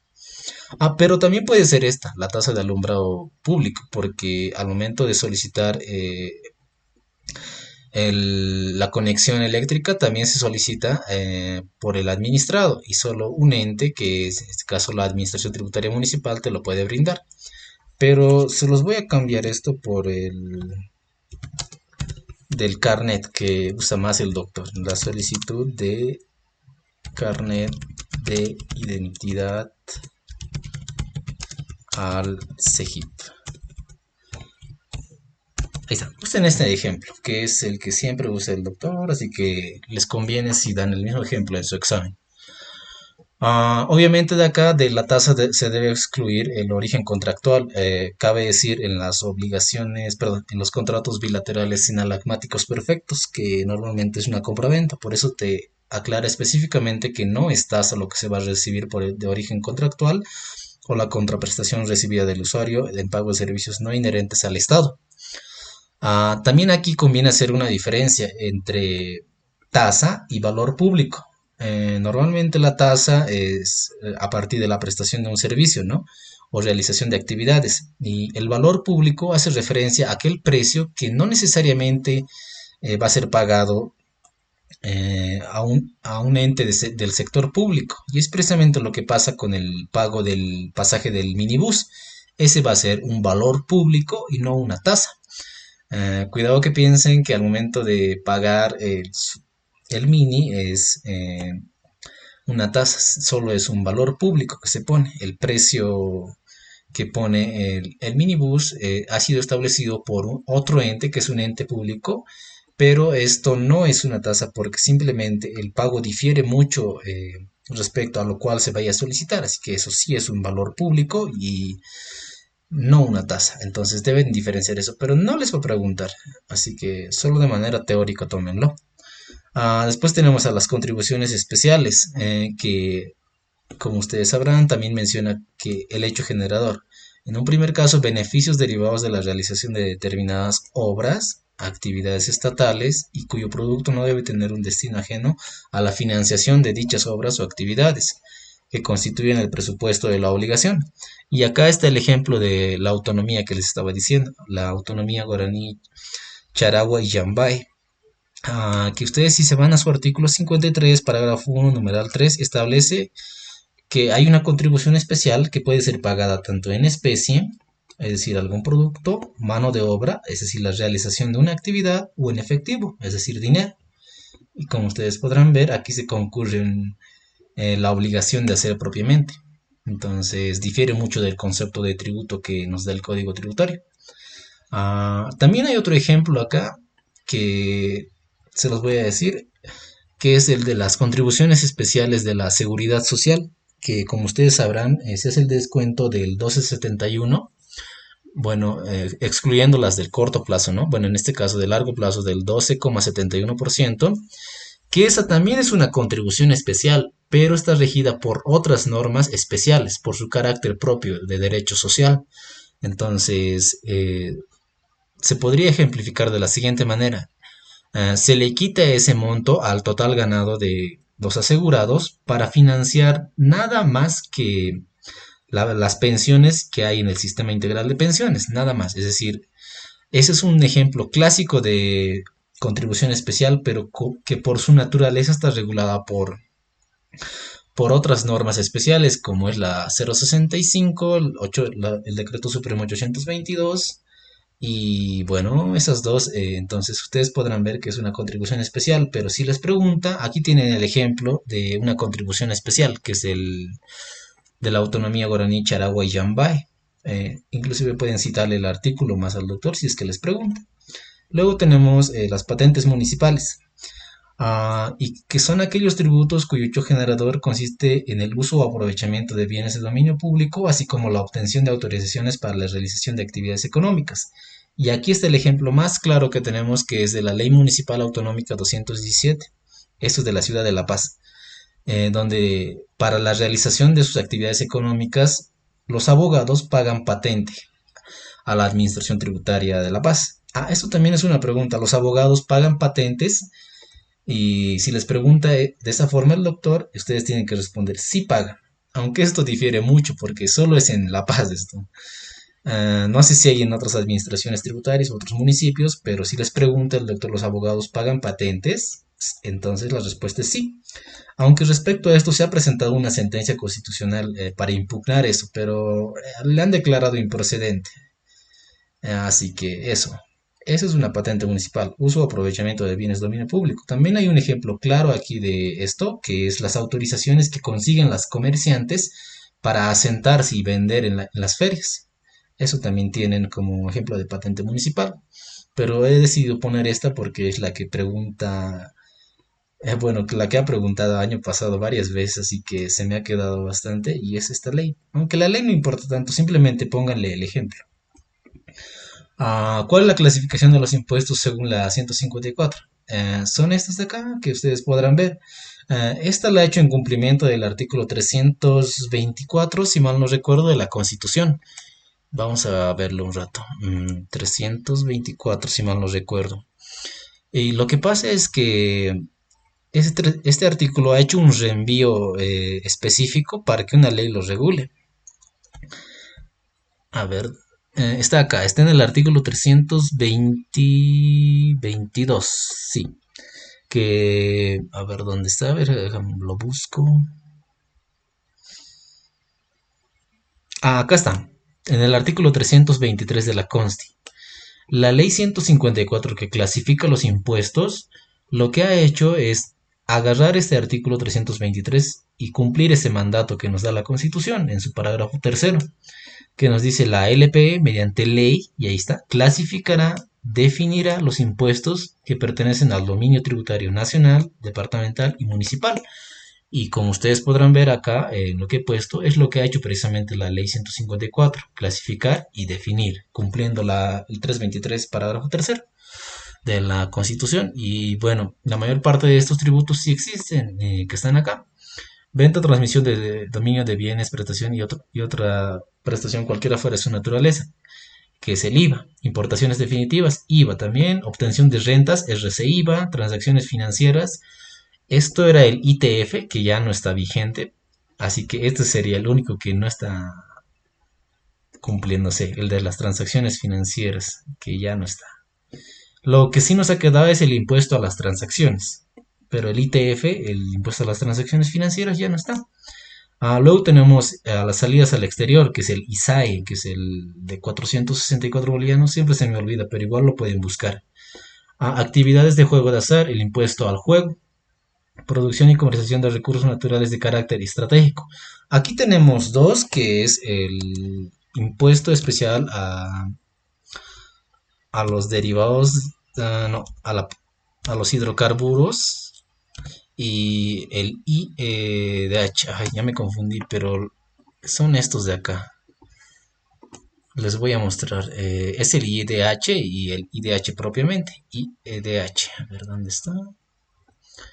En el texto ordenado, si es que buscan en la página del cine, eso también quiere decirles, siempre deben irse a la página de Impuestos Nacionales y buscar las normas actualizadas que están en el Código Tributario y la 843.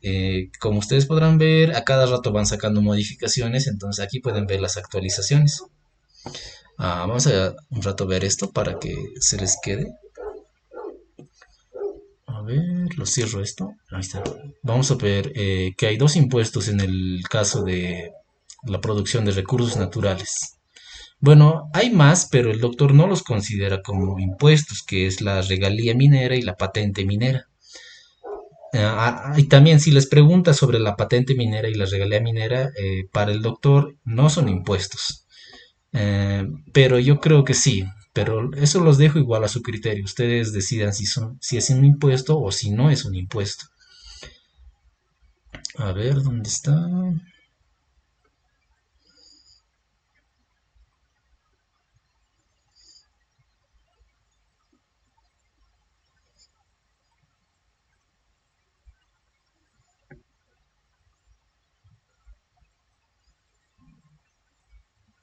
Bueno, acá tienen el ISAE.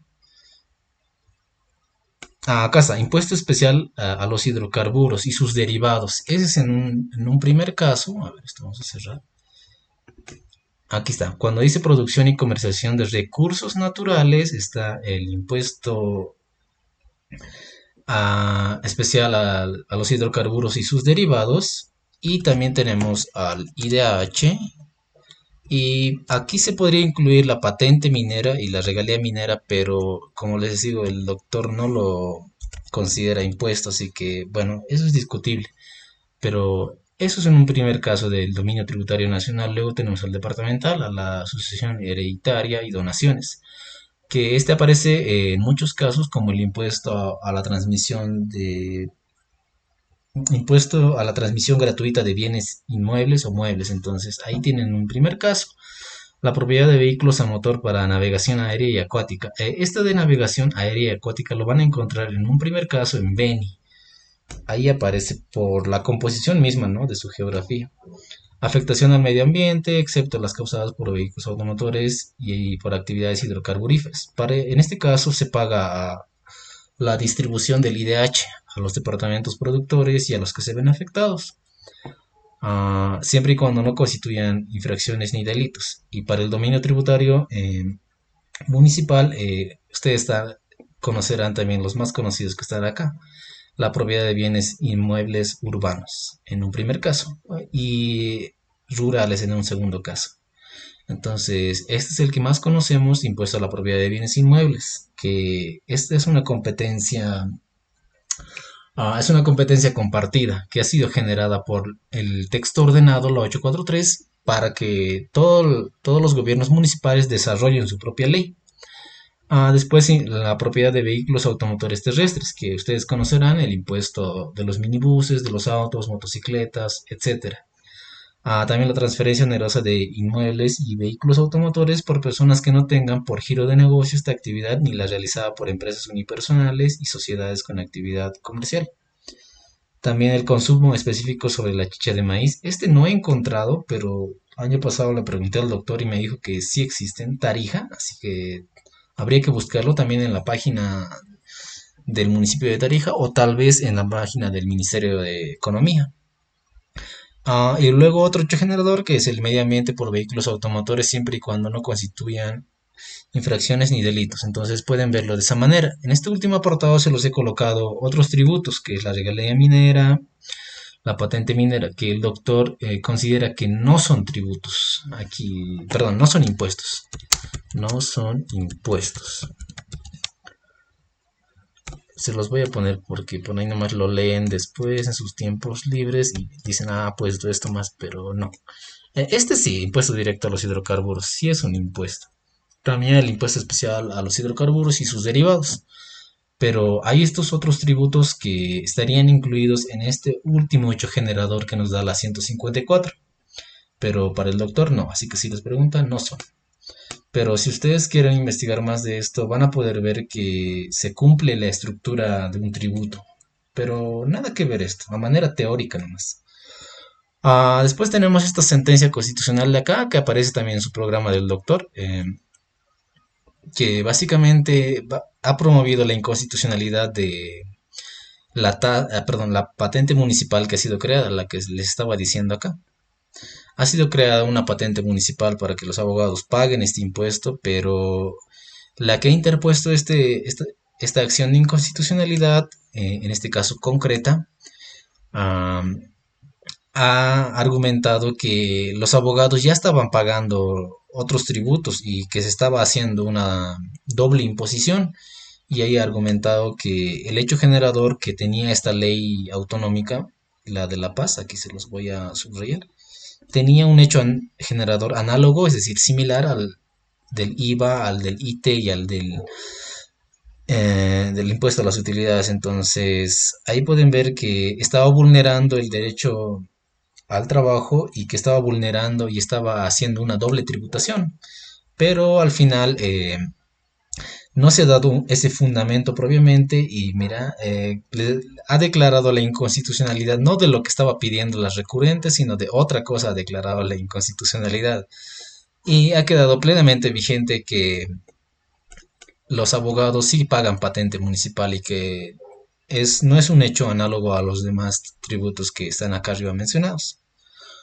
Después aparece en la última parte de su programa. Esto también hay y lo he subido al Drive que les he compartido para que lo lean. Esta es un poquito larga la primera, pero esta no tanto.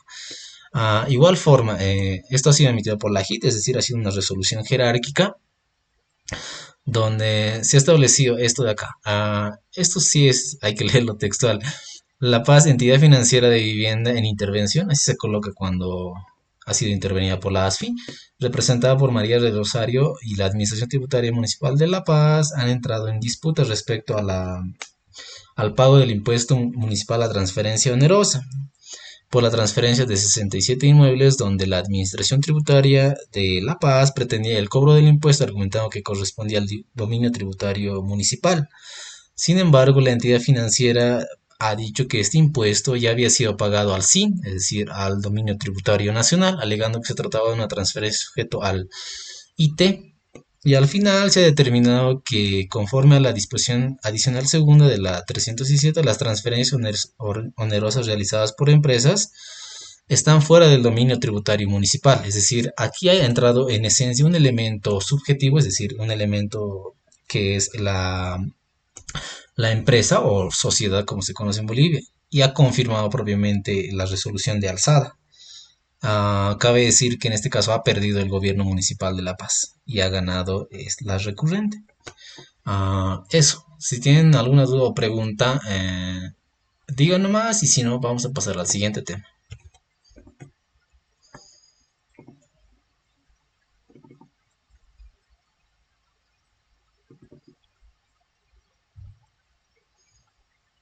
Bien, entonces pasaremos al siguiente tema, el domicilio tributario. Como ustedes sabrán, el domicilio tributario tiene una tremenda importancia en cualquier ámbito del derecho.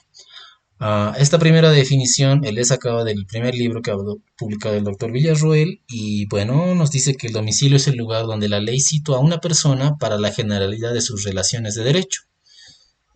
Cabe decir el lugar físico en donde se encuentra. Ahora, también en el artículo 37 del Código Tributario no nos da una definición propiamente y si les pregunta cuál es la diferencia entre el domicilio en materia civil y el domicilio en materia tributaria, ustedes van a dar la explicación que da Benítez Rivas, que nos dice que la única diferencia entre el domicilio civil y el domicilio tributario es que en el domicilio civil se establece una definición y ya, esto es el domicilio y punto. En cambio, el domicilio tributario, si bien no tiene una definición, establece una serie de presunciones legales, es decir, ficciones, que más que ficciones se configuran en supletoriedades, que es a falta de, eso en un primer caso.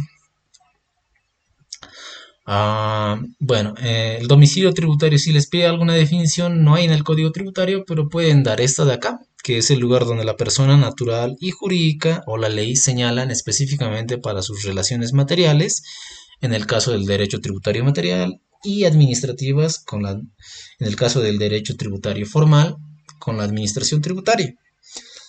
En un primer caso se establecen estas sucesiones y la pregunta del millón que siempre realiza el doctor y que a muchos les ha preguntado en sus exposiciones y en su examen también les va a preguntar es ¿cuál es el primer domicilio que se establece en materia tributaria?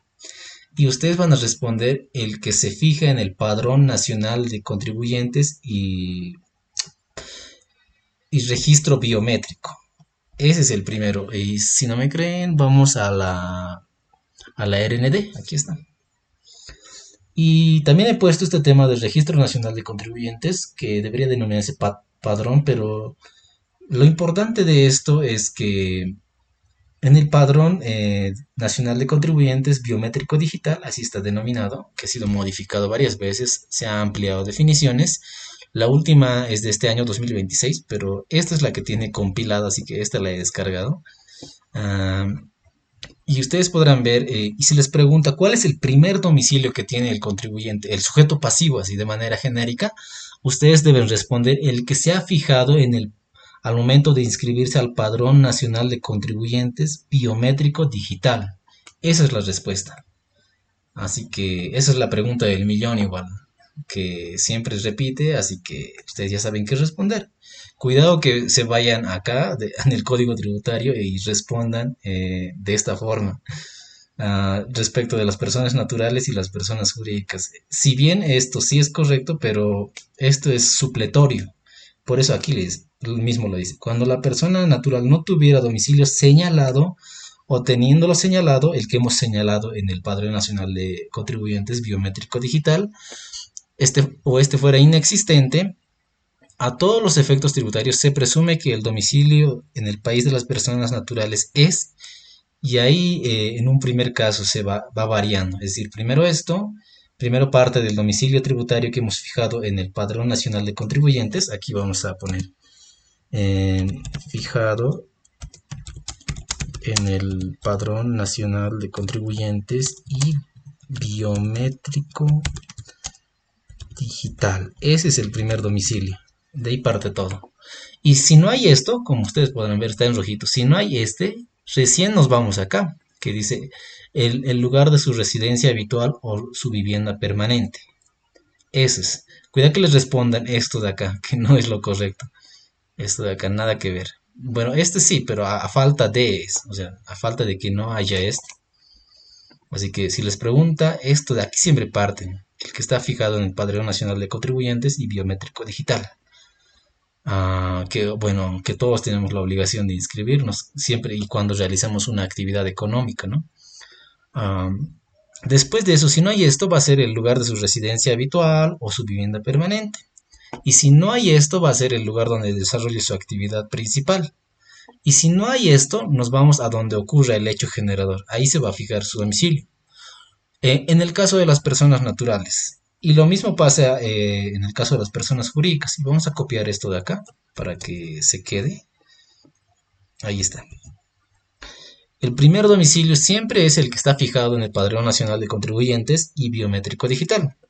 Entonces, de las personas jurídicas, lo mismo. Si no hay este primer caso, el que se ha fijado, recién nos vamos al lugar donde está su dirección o administración efectiva. Y si no hay esto de acá, nos vamos luego a su actividad principal. Y si no hay esto, donde se ha escrito en la escritura de constitución o en el documento de constitución, de acuerdo al Código de Comercio también. Y si no hay esto, donde ocurre el hecho generador. Y como ustedes podrán ver, difiere un poco pero en lo que sí iguala es en el inicio y en el final. Acá se los voy a poner.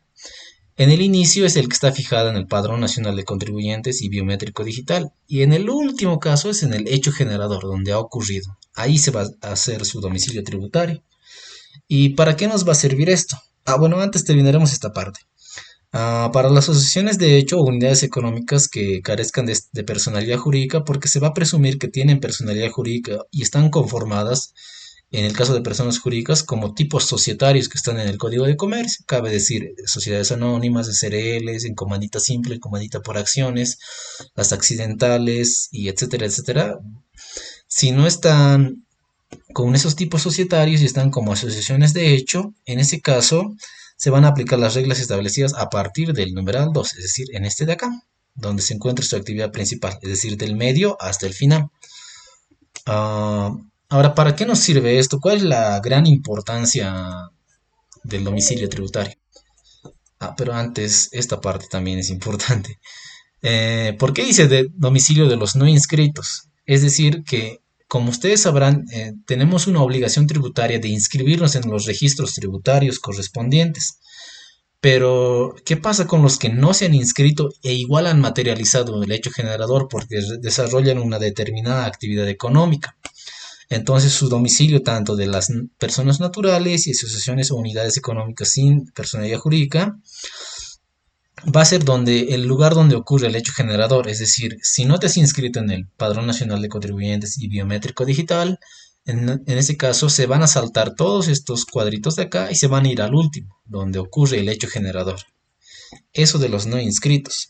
Ahora, el sujeto pasivo o tercero responsable puede fijar un domicilio especial dentro del territorio nacional a los efectos tributarios, pero esto debe ser con autorización de la Administración Tributaria. Y como ustedes podrán ver, aquí solo menciona ámbito nacional, pero esto también se amplía a todas las entidades territoriales que son administraciones tributarias. Cabe decir que puede fijar donde él quiere que sea notificado. Cabe decir, por ejemplo, que tú eres un abogado y tienes que pagar el RCI va por las rentas percibidas. Bueno, en ese caso puedes decir, bueno, quiero que mi domicilio sea en mi oficina, que se encuentra entre la calle Loaiza y Potosí. Entonces lo fijas de esa manera. ¿Cuál es la tremenda importancia del domicilio tributario?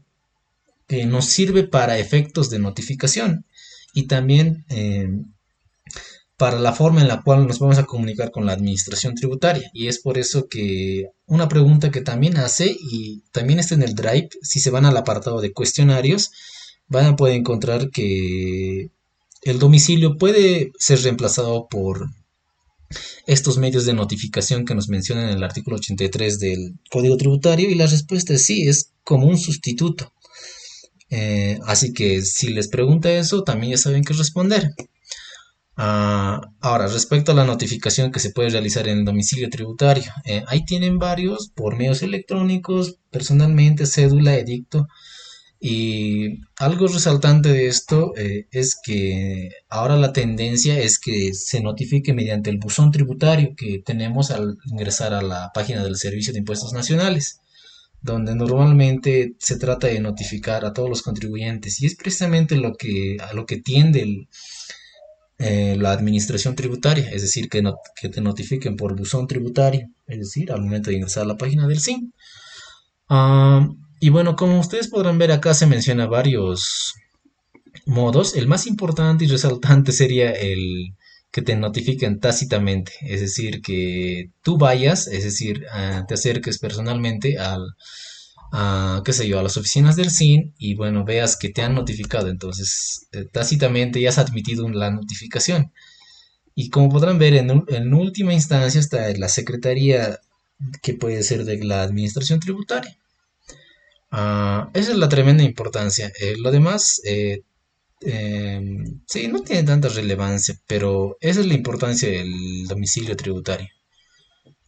Ahora, si es que ustedes quieren leer el Registro Nacional de Contribuyentes, aunque el nombre adecuado debería ser, un momento, Padrón Nacional de Contribuyentes. Aquí lo voy a poner. También lo pueden leer, pero esto no va a entrar en su examen, pero a manera de informarse.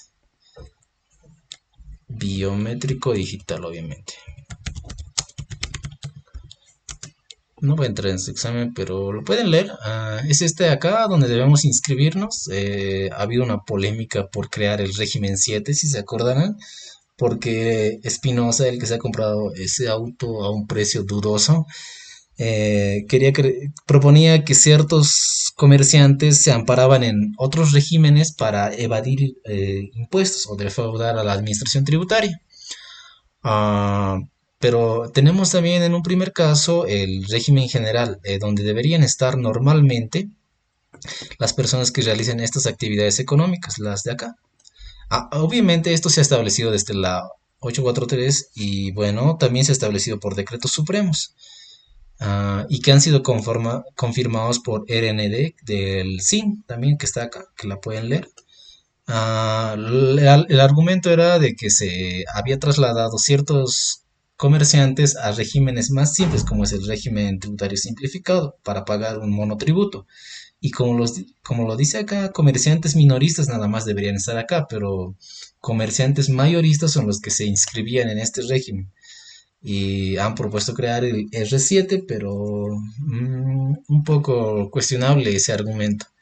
Y bueno, ahí tienen las tasas que también aparecen estos cuadritos en los decretos, que ustedes pueden leerlo, pero como les digo, no va a entrar en su examen, pero a manera de conocimiento.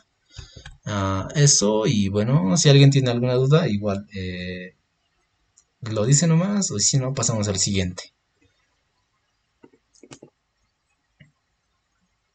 Oh, aquí está un tema bastante interesante y polémico. Yo les voy a dar lo que el doctor explica, no lo que creo yo, así que vamos a iniciar por acá. No, por acá. ¿Qué es la causa de la obligación? Esto seguramente les habrá parecido como un solo tema, causa de la obligación y domicilio tributario, pero son dos temas distintos. Hay una diferencia esencial entre causa, pero primeramente, ¿qué es causa de la obligación? Aquí se acordarán mucho del derecho de las obligaciones o de contratos. Hay varias definiciones, como la que siempre se plantea, que es la razón última, el objetivo último perseguidos por las partes, que es idéntico en todos los negocios jurídicos celebrados, que es una definición clásica, pero aquí les he puesto otra definición que es más simple, y causa es la razón principal del cumplimiento de una obligación o fundamento de la ejecución de una prestación de dar, hacer o no hacer. Normalmente esta es la definición que tenemos en el derecho civil. Pero hay una diferencia que se hace, no solamente en el contenido de algunos autores, sino en varios. Y acá les he puesto el primero que hace esta diferenciación, que es el doctor Villarroel en su libro El negocio jurídico. Pero esta diferenciación también la van a encontrar en el que he puesto acá abajo, el doctor Franchi Resbeche Dalense, 2695 preguntas de obligaciones. Y ustedes lo deben conocer, es el que hace videos en YouTube, o que hacía videos en YouTube, que también establece una diferencia entre causa de la obligación final o objetiva y causa del contrato móvil psicológico subjetivo. Que ustedes podrán ver que hay una diferenciación entre estas dos porque una está presente en la realidad y otra es un motivo simplemente. Aunque el Código Civil no hace una diferencia tan clara entre motivo ilícito y causa ilícita, pero veamos lo que dice. Primero, la causa de la obligación es la razón o fin por el cual el autor o los autores de un negocio jurídico otorgan su consentimiento y consecuentemente es indispensable su existencia siendo indiferente del objeto y de la voluntad, por consiguiente independiente y autónomo de estos. Causa de la obligación o causa objetiva va más o menos de esta forma. Imagínense que hay un sujeto A, aquí se los estoy poniendo, sujeto A, que debe cumplir una determinada obligación. Imaginemos un contrato de compra-venta con otra persona, que es la persona B. Y como ustedes saben, esto es una obligación bilateral en un contrato de compra-venta. Entonces, ¿cuál va a ser la causa de que yo cumpla mi obligación con la persona B? Va a ser que al momento de yo exigir el cumplimiento de la obligación, él también va a poder exigir su derecho. Es decir, a mí me va a poder exigir también algo. Entonces hay una relación cíclica ahí. Es decir, dos obligaciones concurrentes en ambos sujetos, es decir, el sujeto A es acreedor y deudor al mismo tiempo y el sujeto B también es acreedor y deudor al mismo tiempo, es decir, existe una causa de la obligación. Entonces, al momento de que yo exija que se me entregue el objeto debido al sujeto B, entonces estoy exigiendo un derecho, pero a su vez también tengo una obligación, que es la obligación de pagar el precio debido del objeto. Y lo mismo pasa con el sujeto B, es decir, si él me exige el pago de la obligación de su derecho de crédito, del pago del monto acordado, él también a su vez genera otra obligación, que es la obligación de entregar la cosa debida al sujeto A. Entonces existe una causa de la obligación. Y cosa contraria ocurre con lo que es la causa móvil y subjetiva, que como nos dice que es el fin mediato concreto personal distinto aún en los negocios de la misma categoría que el autor o los autores persiguen al celebrar un negocio jurídico. Por ejemplo, el sujeto A quería, qué sé yo, aumentar la masa de bienes que tenía y es por eso que ha adquirido un determinado bien, es decir, un determinado objeto. Entonces, esa puede ser la causa móvil que motiva al sujeto A a realizar el negocio jurídico, distinto del sujeto B que puede tener otra causa móvil para la realización de ese negocio jurídico. Lo más importante de esto y que tienen que tener en cuenta es que los causalistas consideran que existe una causa necesaria y se va a partir en tres, bueno, en dos en un primer caso. El libro de Benítez Rivas menciona a los causalistas simplemente y los anticausalistas, pero no menciona a los neocausalistas que si ustedes quieren indagar está en el libro del doctor Villarroel, El negocio jurídico en la legislación boliviana.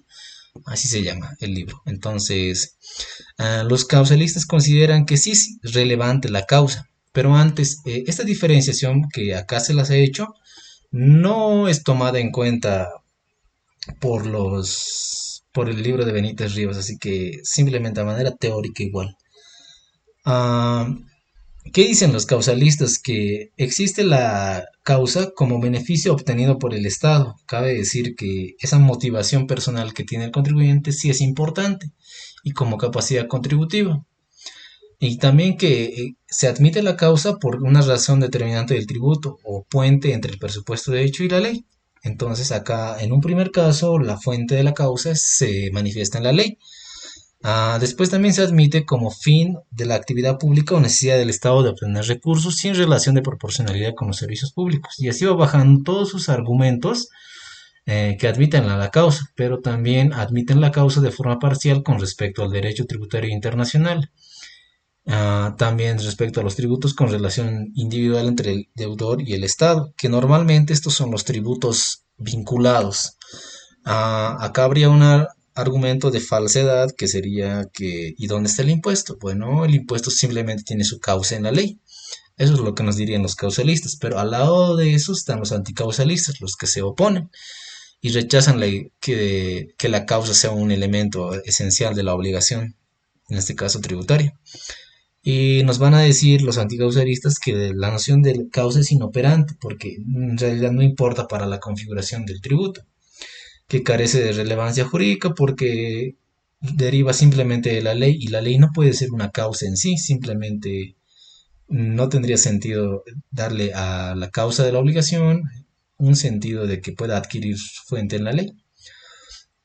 También nos dicen que la ley es la única causa del impuesto y no tiene otra causa de la obligación. Y esto es parcialmente cierto porque aquí no hay una vinculación directa con el sujeto pasivo. Y bueno, así nos va manifestando sus argumentos los anticausalistas. Pero al lado de eso también hay los neocausalistas que no les va a preguntar, pero igual lo pueden indagar, se los he puesto en acá. Que bueno, nos dice básicamente que para explicar la existencia de determinados negocios jurídicos se debe recurrir a la causa y esto también no solo va a explicar los negocios jurídicos, sino también las obligaciones, es decir, cómo se extinguen, cómo nacen y cómo estos se vuelven ilícitos. Entonces, para eso nos sirve la causa, nos va a decir los neocausalistas. Bueno, no es el único argumento, pero hay más, pero esto no les va a preguntar, pero pueden leerlo, igual está en su libro del doctor Villarruel. Después de eso, esto es redundante. Si alguien quiere modificar investigación, en realidad es mi investigación del año pasado, también lo puedes realizar, pero vámonos a lo que nos dice el libro de Benítez Rivas, acá, la causa de la obligación. Y es bastante interesante porque él hace referencia a que es irrelevante la causa en la obligación tributaria porque no nos importa el motivo por el cual se ha realizado determinada actividad económica. A ver, ¿dónde está? Bueno, esta parte no es tan relevante, pero vamos acá. Bueno, acá las causas o los argumentos de los causalistas y aquí los argumentos de los anticausalistas. Ahora, imposición a los actos nulos o anulables. Aquí Benítez Rivas nos dice que es completamente irrelevante si el negocio jurídico ha cumplido con los requisitos para su validez o ha incumplido algunos requisitos, es decir, es completamente irrelevante. Cabe decir que ustedes conocen los elementos de un negocio jurídico, que es voluntad, objeto, causa y formalidad, perdón, creo que solemnidades, no, la forma siempre que sea legalmente exigible. Entonces, si ha cumplido estos requisitos, es perfectamente válido, pero si no ha cumplido, por ejemplo, el requisito de la forma, se hace nulo. Entonces, al derecho tributario no le va a importar la existencia de eso y por eso nos dice que en el artículo 15 la obligación tributaria no será afectada por circunstancias relativas a la validez.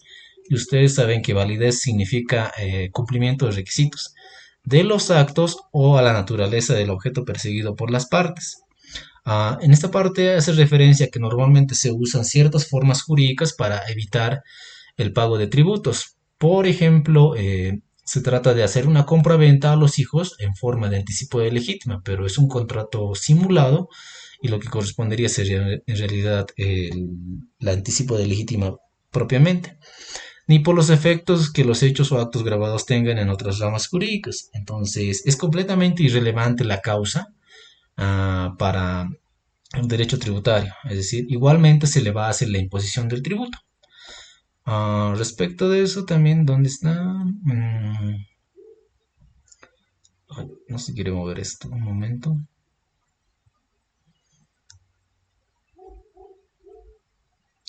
Acá, imposición de las actividades ilícitas, criminosas e inmorales. Y acá el doctor siempre pone el ejemplo de la prostitución, que al derecho tributario no le importa que sea inmoral, simplemente lo realiza, si realiza el hecho generador, ahí está, simplemente le importa que se cumpla la realización de este hecho generador. Y también tenemos los juegos de azar, que también tenemos el impuesto al juego, que esto es un poco contradictorio, pero es el único caso que van a encontrar donde hay una contradicción entre la causa y la ilicitud o licitud de esto, porque si ustedes se van a la definición del impuesto al juego, nos dice que las entidades que realicen estos juegos de azar deben estar legalmente constituidas. Y esto difiere mucho con lo ilícito, pero es decir, al derecho tributario le importa que sean legalmente constituidas, pero y ustedes van a ver que en esa definición de sujeto pasivo sí le importa, pero es el único caso en el que aparece eso. Entonces, no importa si se está jugando, qué sé yo, con apuestas sobre que dos gatos se maten, no le va a importar al derecho tributario e igual va a aplicar lo que es el tributo, cabe decir la alícuota sobre la base imponible. Después de eso, como ustedes podrán ver, acá es completamente irrelevante la causa, pero hay ciertas precisiones que deben tener en cuenta y que ahorita les voy a mostrar. ¿Dónde está? Esto es... esto no es.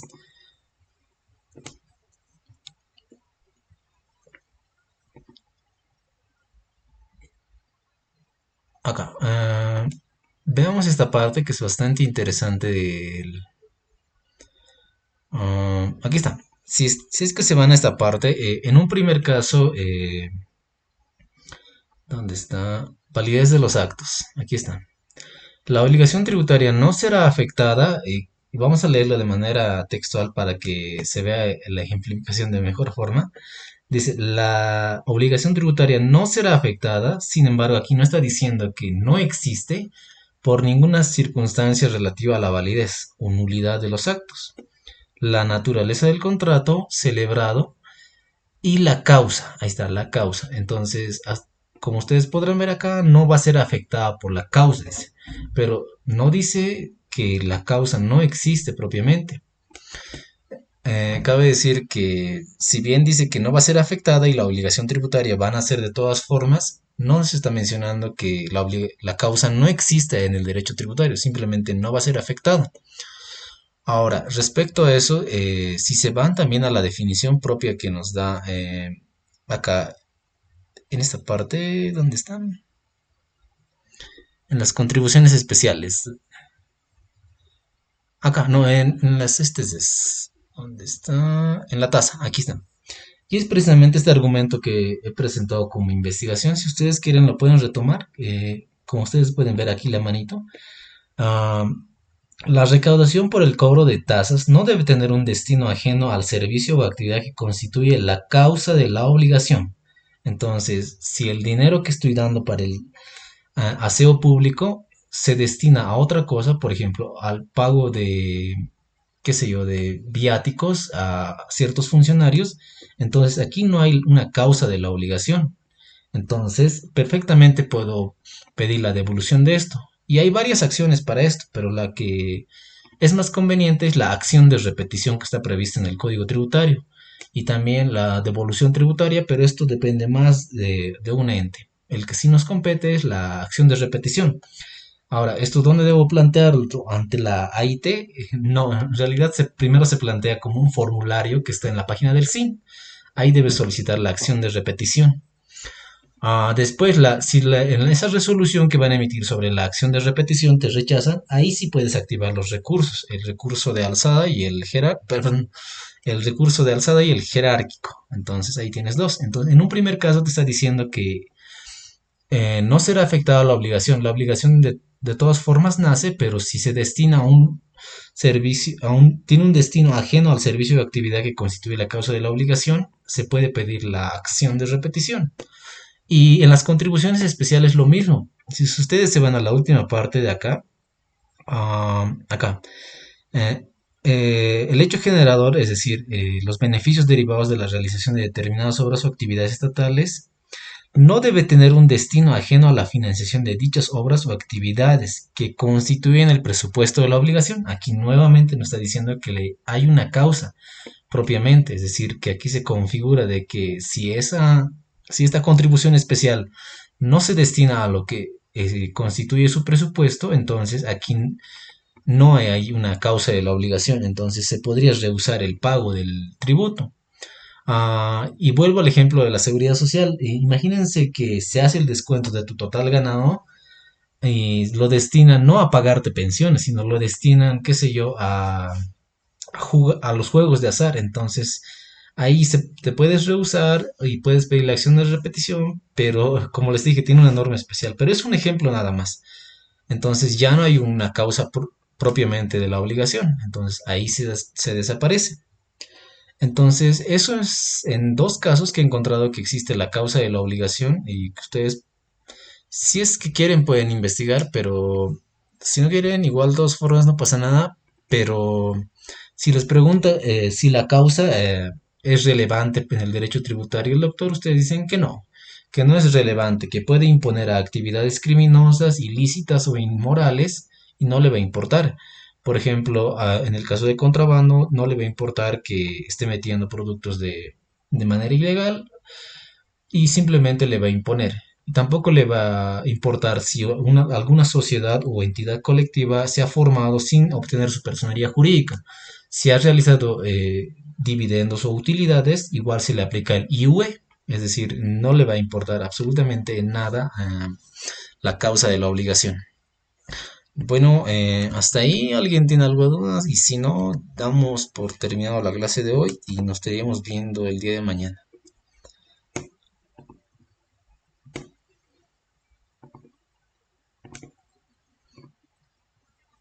Creo que no, ¿no? Me confirman con alguna manito, sí, no sé si se está escuchando. Listo, entonces, bueno, mañana vamos a ver, vamos a pasar de manera directa a los procesos que importan, ¿no? Al proceso, a la vía judicial y a la vía administrativa, pero también vamos a hacer un repaso por la vía penal para la descomposición de los tipos penales. Eso, y bueno, nos vemos el día de mañana. Hasta luego.